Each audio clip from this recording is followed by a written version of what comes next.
Βλέπετε τα μπάζα από τις καλοκαιρινές εργασίες για τη σωλήνωση των νερών. Εγώ πατάω υποχρεωτικά μέσα στα νερά όπως ακούτε, που βλέπατε πριν.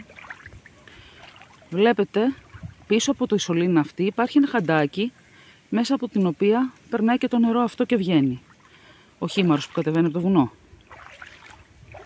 Βλέπετε ποια είναι η κατάσταση και ότι παρόλο τον υποτιθέμενο καθαρισμό του ρέματος που έκαναν, το δρόμο δηλαδή που άνοιξαν, το χαντάκι που πρέπει να περάσει το νερό για να βγει στο σημείο αυτό είναι μπαζωμένο και καθαρισμένο, μάλλον όχι καθαρισμένο, ακαθάριστο, έχει να καθαριστεί και αυτό περίπου 30 χρόνια.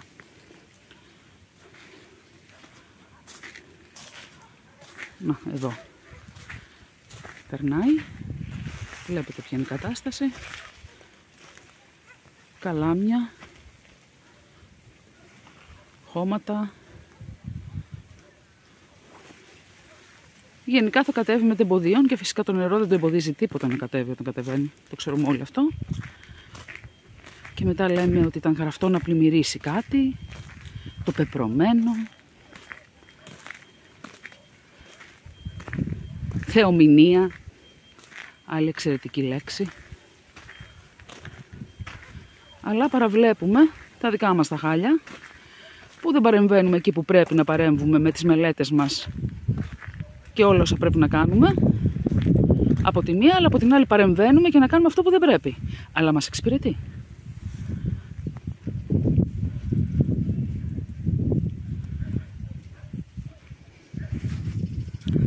Αυτό είναι το χαντάκι.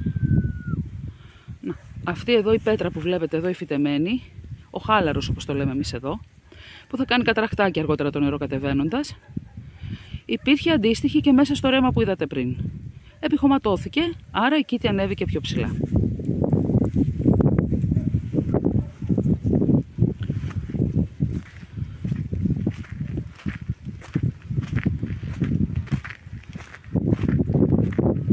Βλέπετε εδώ, από εδώ κατεβαίνει ο χήμαρος, αυτός είναι ο δρόμος του. Ακαθάριστος φυσικά ο Ριάκας.